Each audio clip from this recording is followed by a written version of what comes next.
Bloomberg Audio Studios. Podcasts, radio, news. A note before we start that this conversation includes an account of abduction, violence, and sexual assault that some listeners may find distressing. We went on daily patrols 6-7 hours a day. We were shot at, ambushed, and then we had to jump out of Blackhawks in the middle of the night into the heart of Taliban territory.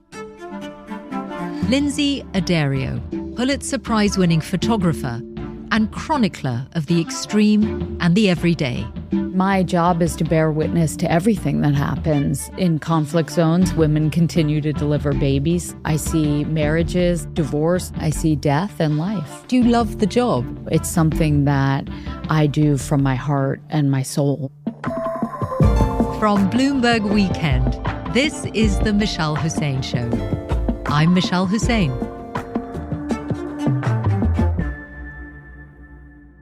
There have been times in my professional life when I've had to take a flak jacket and body armor with me on assignment. Not that I've ever been a war reporter, but there are places I've needed to go to which carried risk, and you always need to be prepared. Whenever I saw that kit in the hallway before a trip, I always felt a moment of gratitude that this wasn't part of my everyday work. For Lynsey Addario, though, it is. She's an award-winning photographer who's worked in war zones from Afghanistan and Ukraine to Sudan. Sometimes it's the writer, the correspondent traveling with her, who ends up getting more of the attention from an assignment. But it's Lynsey's pictures which bring their words to life. Some years ago, she wrote her own book about the places she's been, the extreme situations she's experienced, including being kidnapped twice, once in Iraq and once in Libya. If you're thinking there aren't many women in this field, you'd be right. And that's part of why there's a new documentary about her on Disney+. Intriguingly, it's called Love+War, which is why when we spoke, I asked her, how does love come into it? Love comes into it in the balance with my family. You have war, and then you come home to this sort of nest of love with my children, my husband, also my sisters and my parents. But I think also the thing about war is that you see these incredible scenes of love and generosity and kindness and selflessness alongside brutality, of course. You get a sense of love that actually sort of binds people in these horrific moments. You've witnessed birth, you've certainly witnessed death, you've witnessed grief. All of this is part of what you do. Yeah, I mean, my job is to bear witness to everything that happens in conflict zones and also outside of conflict zones. And so I'm seeing daily life continue under these very difficult circumstances. So that means, yes, women continue to deliver babies. You know, I see marriages, I see divorce, I see everything. I see death and life. Do you love the job? Is that also part of the love that's in this? I mean, I don't think anyone could cover war without loving the job. It's something that I do from my heart and my soul. It's something that I do because I believe in it. Going back in time, I wondered if we could talk about two turning points. I think they're turning points. The first of which is 9/11, and you're already working as a photographer, but is that the moment where you become a war photographer? Yeah. So I was photographing for many years, and then I moved to India in 2000. And in India, I started becoming aware of women's issues in Afghanistan. Taliban had to come to power. Exactly. Women's lives are being restricted. Exactly. And so I was reading about that, and I was reading a lot about women's issues in Afghanistan. And as a young woman, I was curious, what do Afghan women think? Not necessarily what does the West think of what Afghan women must feel, but what do they actually think? And so I went to Afghanistan as I was 26 years old, and I borrowed money from my sister, and I started doing a lot of reporting and photographing what I could of women living under the Taliban. And I ended up making 3 trips to Afghanistan before September 11th. So when September 11th happened and the U.S. was gearing up for war in Afghanistan, it felt very natural for me to go there because I was already quite familiar with it. And so you'd had a hard time, hadn't you, selling those pictures? Yeah, I couldn't give them away. No one was interested. No one was interested because it was before September 11th and very few journalists were actually working in Afghanistan at the time. Photography was illegal under the Taliban. So the LA Times published some pictures, but really it was difficult to get them published. And that all changed suddenly with international interest in the country. Absolutely. After 9/11. And was there a sense of excitement or thrill then for you that new opportunities are dawning? Well, I think after September 11th, what became exciting for me is that I had this knowledge that I had procured on my own, and then suddenly it was relevant on a world stage. And so the New York Times sent me on my first big assignment for them, which was covering Pakistan leading up to the fall of the Taliban. And then the New York Times Magazine put me on assignment to do the Women of Jihad. And so I started working pretty consistently for the New York Times then. But that's when I guess you have to learn that there are risks involved in your work, right? You start to have to evaluate that. Like covering a war is something completely different to you at that stage. Absolutely. At that time, there were suicide bombers. There were smaller scale attacks. The U.S. started bombing Afghanistan, and then we had to navigate how to go in. There was a whole, when do you go into a country when the government or the Taliban was falling? When is it safe to actually move into a place that's very hostile? And so it's always a learning curve. Now with Ukraine, it's drones. And so I think it's ever evolving. The other turning point I wondered about in your career was Iraq in 2004, because you had the first of your abduction, kidnap experiences then.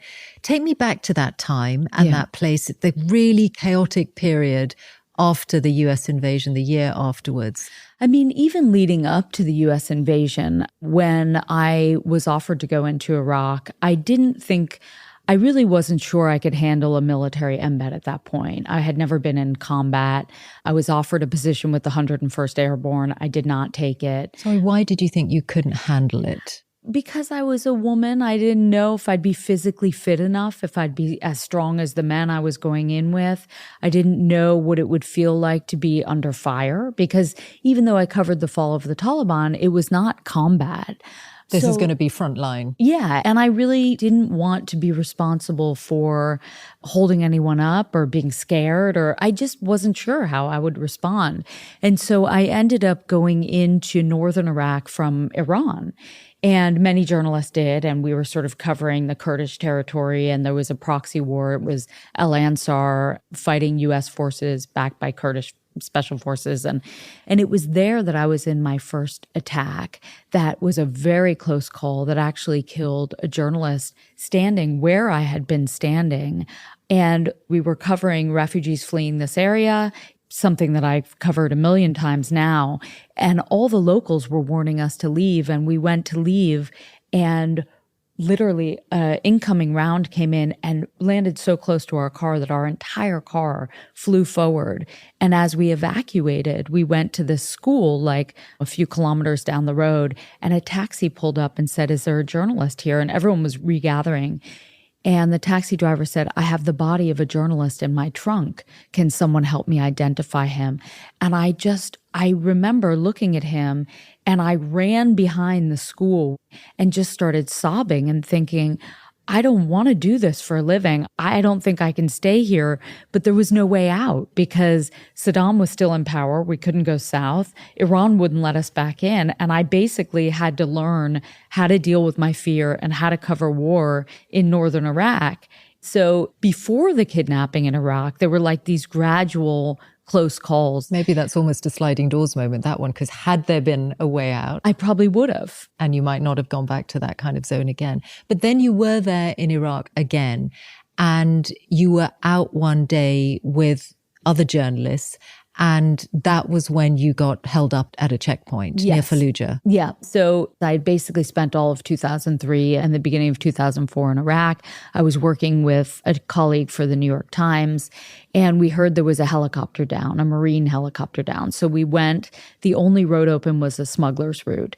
And as we were nearing the outskirts of Fallujah, we turned a corner And literally the entire road was full of insurgents with keffiyehs, their faces wrapped, rockets on their backs, Kalashnikovs. They started shooting in the air.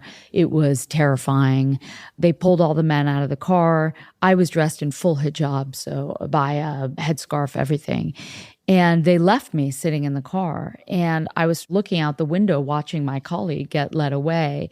And but this is where you did something really interesting. You said that colleague was your husband. Yeah. I thought if I did that, they would take us as a couple and it'd be more complicated for them to kill us or to figure out what to do when you insert a woman into that situation. It's a hell of a thing to do, Lynsey. I'm trying to imagine being in the same position and you're in not safety, but you're in a more protected position in this car and you're connecting yourself to someone who's being led away. I guess, but you would probably do the same thing. I mean, you work in teams in these places. And when you work in war zones, there is a solidarity. And so I didn't think about it in terms of my own safety. I thought about it in terms of how can I help this situation? And I think it did help diffuse it, didn't it? I think it did. In the end, I think it did. They held us for a day. It was terrifying. Of course, we had guns to our heads. They questioned us repeatedly. And in the end, they ended up letting us go. You've also been on embeds with the US in Afghanistan. And when you've written about it in your book, I think one gets a sense of the humanity of the soldiers as well as the civilians. You were embedded, I think, with one group for 2 months. And at the end of that, some of those you'd been with were killed. Correct. I was embedded with the 173rd Airborne in the Korangal Valley, and that was in 2007. At the time, arguably the most dangerous place in Afghanistan. And we intentionally asked to embed there because we wanted to understand why there were so many civilian casualties in Afghanistan, given the incredible technology that the U.S. military had. And so we were very lucky because we were allowed as women to go to sort of the heart of the war. And we spent 2 months with them and witnessed, went on daily patrols, 6-7 hours a day. We were shot at, ambushed. And then at the end, we went on Operation Rock Avalanche, which was a battalion-wide operation. We had to jump out of Blackhawks in the middle of the night into the heart of Taliban territory.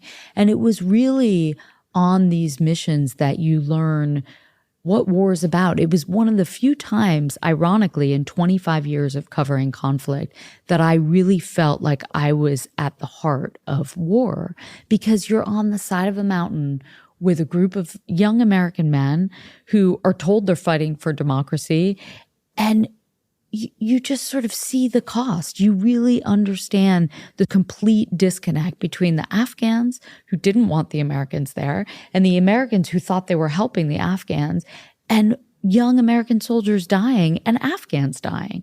So what was it for? And you don't see those scenes unless you really invest the time. But did you have those conversations? I'm wondering what the dynamic is like on an embed when you can clearly see this because you know Afghanistan and you know how the civilians feel about the presence, and it's evident in the fact that the attacks are taking place. But do you have those conversations with the soldiers? Not really. I mean, I think for them, at that time, they were sort of despondent because they had been there so long. It was so incredibly dangerous. I mean, we were shot at almost every day on every patrol. They were living in bunkers on the side of a mountain, and everyone was really lonely. Their personal lives were falling apart. And so they would talk about, what are we doing here? But I think in terms of the greater political context, no, we never went there. It was very much about just kind of being there, having the trust of the soldiers, being able to access these embeds and these scenes. Do you think your presence represents something to them, some kind of a semblance of a world outside? Yeah, they kept asking us, like, you're really here because you want to be here? They could not believe it. And so I think they were very grateful that we were there, that the American public could see their service, could see what they were going through. I think that for them, it's like a validation of what they're doing. One of the people who was later killed in action, you knew that he was planning to go home and propose to his girlfriend, and you end up photographing his body bag. Yeah. We were ambushed in Operation Rock Avalanche, and it was so chaotic, and we heard that there was man down. And I'm photographing, And I realized I had photographed 2 of the 3 wounded. And then as I was making my way to the landing zone where the medevac was coming in to take out the wounded, I thought, where's Rugal? Because I knew his call sign and he hadn't come out. And then I saw the scout team sort of emerging from the dust carrying a body bag. And it was in that moment that I thought, I can't believe he's dead. This young man who was so alive and talking about his future. And then seeing him be carried in a body bag was really devastating. And the other soldiers are crying. And then I was crying, of course, because you make that connection and then you think of his parents, you think of his loved ones, and you think they don't even know yet that they've lost their loved one. Do you ever struggle with leaving any of that behind at the end of the day? Because you also you must need to compartmentalize, or do you not think of it that way? Is the emotion part of what makes you a great photographer? I think a combination. I mean, I definitely allow myself to feel, and I have, I think, an extraordinary amount of empathy. And I wish I wasn't so emotional, but I think that it's important, and I think that when I stop feeling, I really need to be worried. But I also compartmentalize when I go home because I have to be present for my personal life. And I owe it to now my children and my husband to not live in this very dark place of sadness and war all the time. I carry it with me. I make it a point to not just forget about things, but I definitely have to compartmentalize so that I can be present. Should we go back in time then to your birth family, your parents and your sisters when you were growing up? I think because you're the youngest of 4, your older sisters have said that they deserve some credit for what you are because they toughened you up. Yeah, they were really tough on me. I mean, anyone who has older sisters knows it's generally not an easy path. We grew up in Connecticut and a very sort of open, eccentric household. My parents are hairdressers.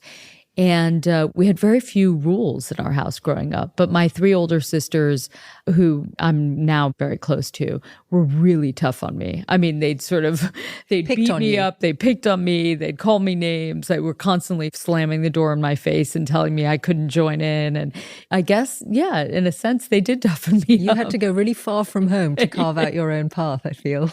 Yes, I did.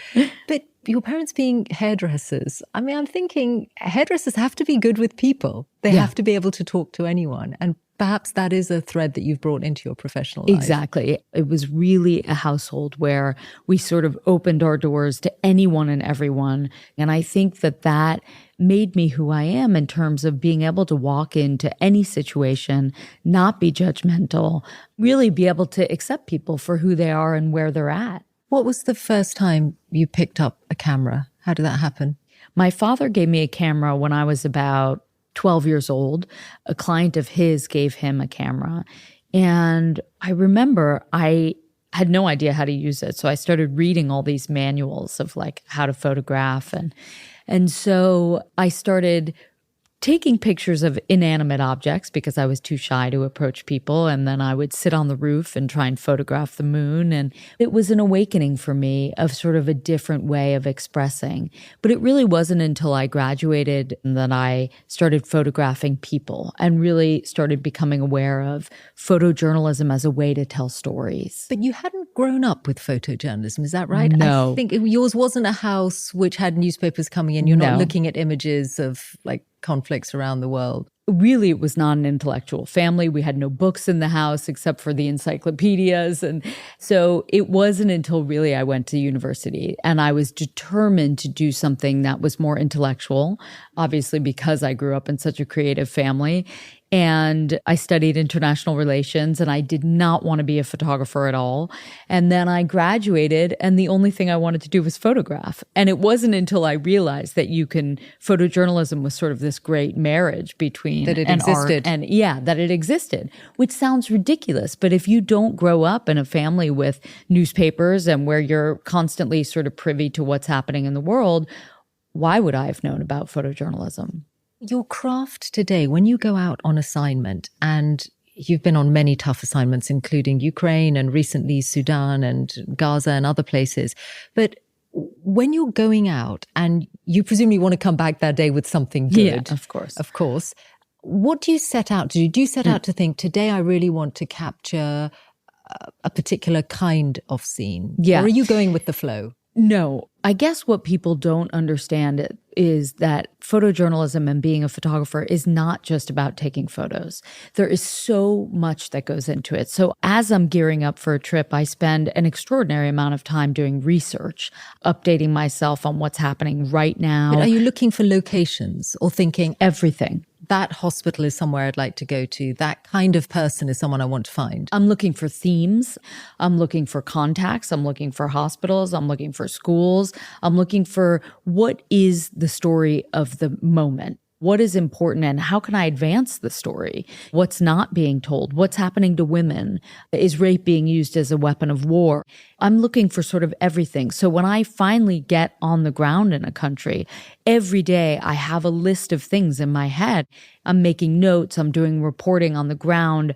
I'm constantly updating my shoot list. And sometimes things are serendipitous. Sometimes I'll be driving and I'll see this extraordinary scene and I'll stop the car and that might be the photo for the day. But I always have an agenda somewhere. But that shoot list, when you're thinking about it in advance and making that list, is it visual that you actually have? Do you think in that way? Yes. Rather than, I think in words. Do you think in images? I think in images.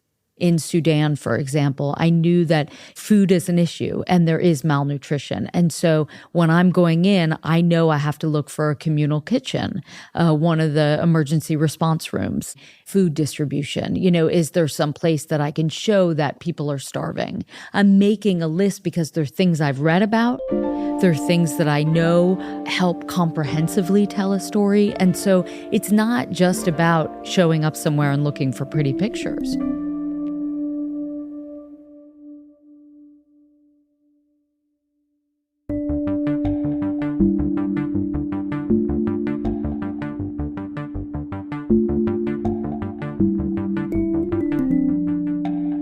There was a day early in the war in Ukraine in February 2022 when you were out and you ended up seeing the aftermath, immediate aftermath, actually being almost in the middle of a Russian strike on evacuated civilians. Tell me about that day, because it led to a famous image that you've taken, but I want to know the before and the after. So it was actually March 6, 2022. And at that point, the situation in Bucha and Irpin was a bit of a mystery. Everyone knew the Russians were there. They had sort of encircled the area. A lot of civilians started fleeing to Kyiv across the broken Irpin bridge. The bridge had been broken intentionally by the Ukrainian forces to stop the Russian advance. And so I had seen these photographs of hundreds of Ukrainian civilians leaving Bucha and Irpin across the bridge the day before. And I didn't know about it. And I was really upset with myself because it was a really important moment in the conflict. And so I made a plan to go the following morning, and it felt incredibly tense. And I had been warned that there was shelling on the other side of the bridge.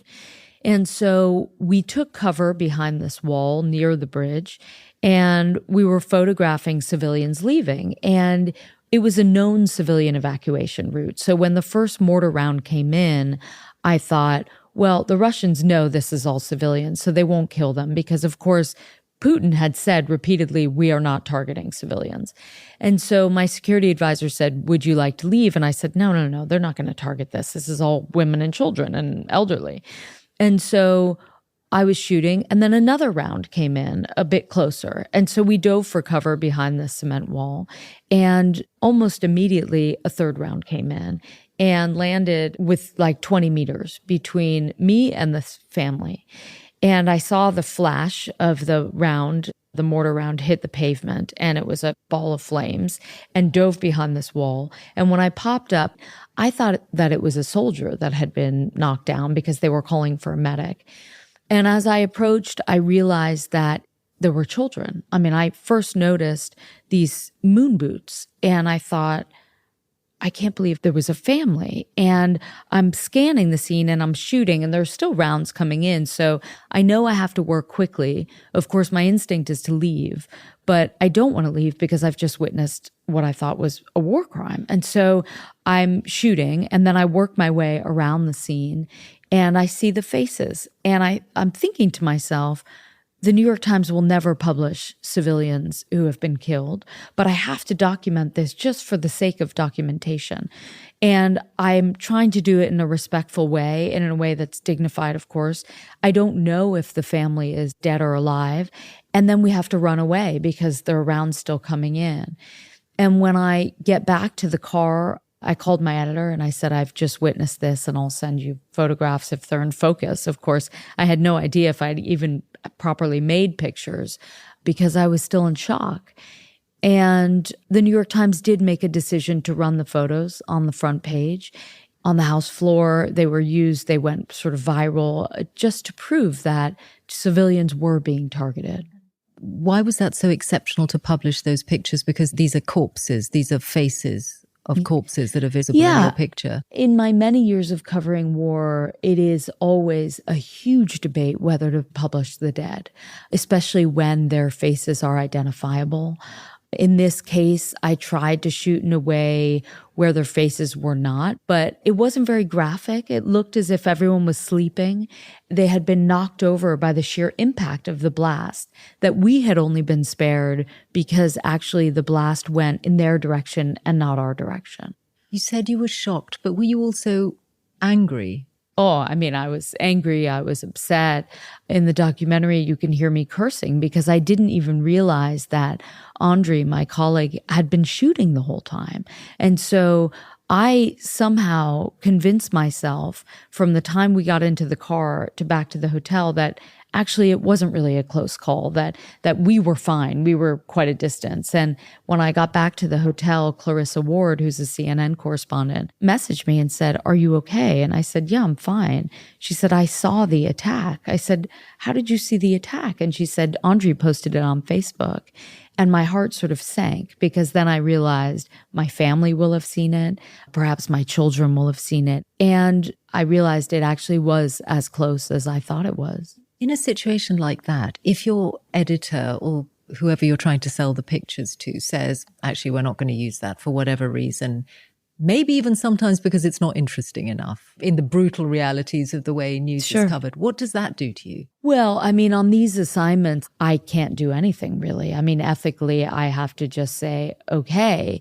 In this case, I was terrified they would say that. And because I had survived the attack and I knew that it was intentional targeting, I really went to bat because this was a situation where I actually witnessed bracketing of mortar rounds onto a civilian evacuation route. And so for me, it was very important to publish these pictures. I want to ask you to put on your headphones and listen to something that you said a few years before that. And it was when you had been in Libya in 2011 and you had been held hostage by Gaddafi's troops in, really difficult circumstances. And after you had come out of that, you went on CNN and you were asked whether these kinds of risks and realities of your work were worth it.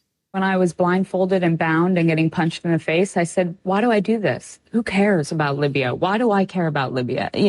These are questions I ask myself repeatedly. I do it because I believe in it. I do it because I think our policymakers need to have a firsthand view of what's happening on the ground to make informed decisions. I think it's very important, but is it worth my life? Is it worth doing this to the people I love? It's a difficult question. They were traumatic days. I can see that from the descriptions you've given before. But how can you encapsulate what happened in those 8 days after you were abducted in 2011 with other journalists? Yeah, I was taken hostage with 3 other journalists for the New York Times, 3 men. We were blindfolded, tied up, beaten up. As the only woman, I was groped repeatedly by numerous men. And the most terrifying thing about being in captivity is that you have no idea what will come next. And so it's really about getting through minute by minute. And can I survive being punched in the face and groped and breathed on, punched in the face? Yeah. There was a moment in the very beginning of the captivity where they tied me up and put me in a vehicle on the front line.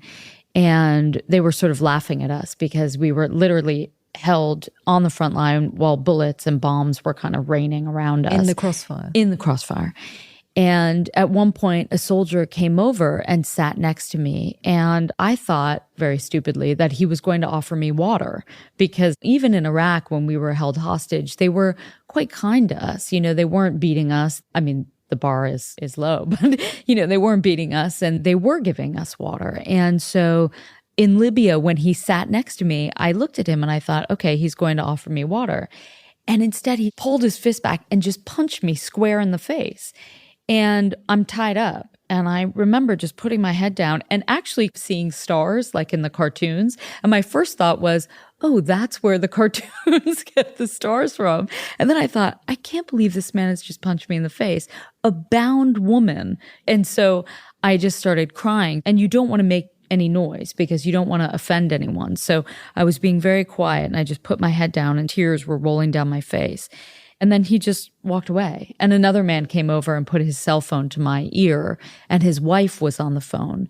And she said, "You are a dog." And I said, "No, actually, I'm a journalist." And she said, "You are a donkey." And I said, "No, Sahafa, journalist." And it was mock executions. It was threatened constantly with "Tonight we will kill you." There were moments where one soldier had a gun to my face and he was caressing my cheek with his finger saying, "Tonight we will kill you." I mean, it was just a constant barrage of fear and emotions. And you're hearing your colleagues being beaten up all the time as well.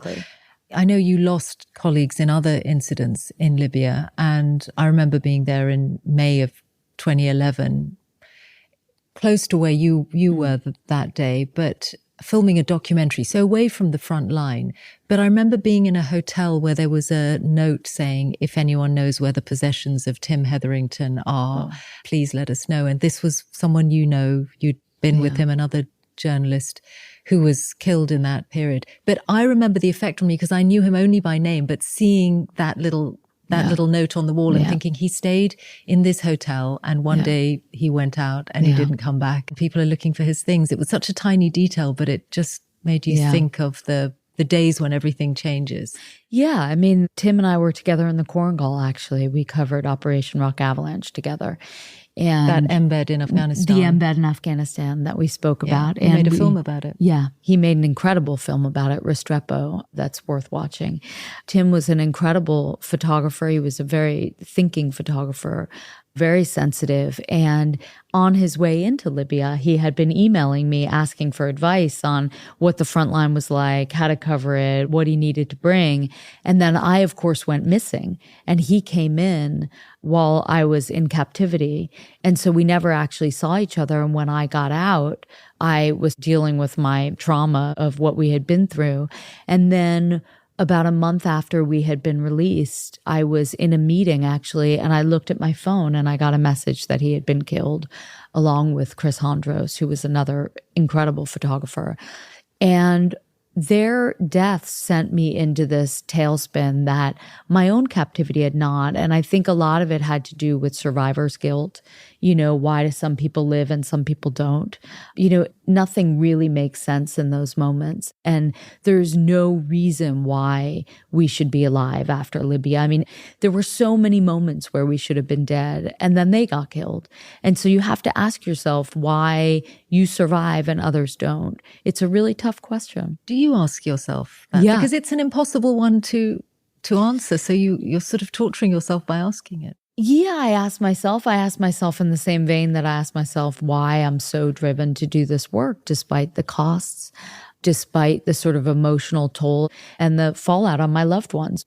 You've got young sons, and in the film we see you bathing the little one, and he says, "Do you have to go away like this? And please, can you only go away for 1 day or 3 days?" And you're trying to explain to him that some of the places you go are really far away. But that's really hard. It's really hard. It's so hard. You do keep going away. You do keep going back to these really tough places. I do. And he keeps asking me those questions. Now he's 6. And even the 13-year-old who will be 14, they both ask me all the time, why do you have to go? Lucas says, is it dangerous? Is there fighting? What do you say to, is it dangerous? I say it's dangerous, but I know how to stay safe. And, I don't go to where it's too dangerous. Is that true? Look, there's an unpredictability in war. You never know. But there's also an unpredictability in life. I believe in this work, and I believe this is where I need to be. And I hope that my children can learn from that dedication. Would you have gone to Gaza, for example, if journalists had been allowed in? Yeah, for sure. for sure. And I think I, like every international journalist and war correspondent, really struggles with the fact that no international media has been allowed into Gaza. And I think that for any of us who dedicate our lives to this work, the tools we have to dealing with witnessing this trauma and witnessing this devastation is to go and do something, to go and at least be a platform for the people on the ground, at least provide a voice for them.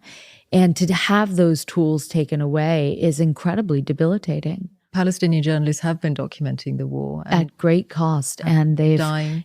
Some of them targeted by Israeli forces. Over 200. Do you think that there's been enough solidarity with them? The fact that this is the deadliest period documented for the last 30 years for journalists, and most of those dead have been Palestinian. I hope so. I think we can only amplify their voices, and we can also point out the incredible work they've been doing.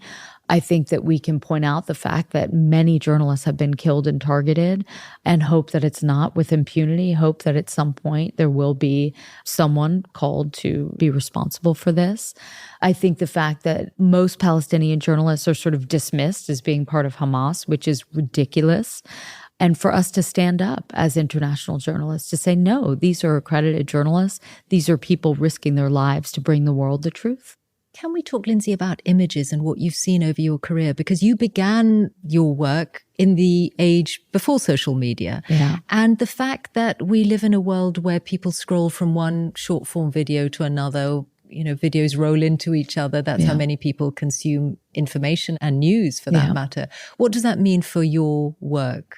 Yeah, it's a very different thing, because when I first covered conflict, we were the only way that a story could get out. People really relied on us to tell their stories. The responsibility felt even greater. Now we're in a situation where people can disseminate their own stories. We're sort of inundated by images and reporting. I think the main thing that we have to be conscious of is it's so important to understand where you're getting your information. And so when you see something on social media, one cannot automatically take it as truth. And now in the age of AI, it's hard to verify images. You cannot just look at an image and know that it's reality. And so I think that the role of journalists is more important than ever, because we really have a responsibility to make sure we're doing our job as responsible journalists, that we're doing the fact checking, we're getting the facts straight. And I think that it's very important. Is it harder for an image that you or anyone else takes to have lasting impact? I'm remembering the National Geographic cover with the young girl in Afghanistan. Steve McCurry. Yeah, that's right. And then the image of the refugee child drowned on the beach. And Vietnam, you're mentioning also Alan Kurdi. Yes. So images like that, which you and I both remember. Yeah. Is it harder now when, again, we have so much coming in for anything to have that kind of impact? Well, I don't know. Aylan Kurdi was at a time where we did have social media already, and that image rose to the top. But it was before TikTok. It was before TikTok, but I think we were at that point already inundated by images. There were so many images from the refugee crisis coming out, and that image was so poignant because of the position of that little boy, the fact that he looked like he was sleeping. He could have been any one of our children. It's very difficult with images because people need to find a window to relate. They need to find a way into an image. And so if it's too graphic, often people will turn away because it's too hard right now, especially right now. And do you think of that as you're taking the picture? I do think of that. I have to frame it slightly differently to almost sanitize it a bit? No, what I do is I'll shoot in many different ways. I mean, I will shoot the sort of pure graphicness, and I will also just I'll try to make it more palatable. I'll try to make an image that I think the public can handle and that the New York Times will actually publish, because most people will not publish an image that is gratuitously graphic. But what is the change you've seen? I'm wondering if the appetite for the graphic image is less now? Well, I think the appetite is less, but actually the tolerance is more because we see so many graphic images. If you look at the images that have come out of Gaza, I mean, they're horrific because what's happening there is horrific. I mean, you see children being pulled from the rubble. You see mothers over their children. There's no end to the horrors we see coming out of Gaza. It's not to say that those images will be published in print, but they certainly are out there. And I think we as a public are used to seeing them over and over. And that's a pretty devastating place to be, where we are at a place where I can look at an image and say, that is the most horrible thing I've ever seen. But actually, I saw that same image yesterday. In these interviews, I normally ask people about their weekends, but I feel like with you, you're laughing because I get it. Like, it's not a weekday. What's a weekend? But is there a key dividing line between being on assignment and being at home? Is that the fundamental dividing line in your life? Yeah. When I'm working, there are no weekends, obviously. And when I'm home, I'm still working all the time, but I do try to carve out time with my kids. Sometimes my 13-year-old wants nothing to do with me anyway, so it doesn't really matter. But I'm there and I'm cooking for them and I'm trying to be present. But the work doesn't stop because you're doing the captions and you're processing the images and you're probably thinking about the next assignment. I'm planning the next assignment and I'm writing another book right now. So that's taking up a lot of time. And you exercise. We see you exercising in the film, and it really made me think about the level of physical fitness. That is not a nice to have. It's essential for your job. It is. I mean, most people who do my job are men. Most of them are young men. And so I am in my 50s and I have to be fit. I have to be able to carry gear. I have to be able to run with it. I have to just not let my physical fitness ever get in the way of work. How do you switch off? I switch off when I'm with my friends and family. I make a conscious effort to come home from 6 weeks in Ukraine and throw a dinner party for 25 people because it makes me happy. I mean, it makes me happy But I mean, the complexities of human life and your domestic life and human arrangements, that can be messy in a way that perhaps when you're on assignment, you're in a certain mode. Well, when I'm on assignment, I try not to think too much about my kids and my family, because then I feel like it will affect too much the decisions I'm making on the ground, and I have to really stay focused. And so I'm not FaceTiming with my kids every day. I'm not talking to my husband. I'm trying not to be too distracted by my kids, really. But when you picture them, because you do think visually, when you picture the home life, the perfect weekend, the perfect home moment, what do you see? What's the image in your mind's eye? Just sort of me in the kitchen cooking or baking and the kids coming in and out doing their thing. We have a very unconventional life, much like how I was raised, because we let the kids have a fair amount of freedom in deciding how they want to spend their weekends. But your life has these two extremes. Yeah, it does. And that's the way you want it, I presume. I don't really have a choice. I mean, I think when I decided to have a family, that meant living between two very dramatic extremes. And it meant sort of being torn always between these two worlds. Lynsey Addario, thank you. Thank you. Thank you.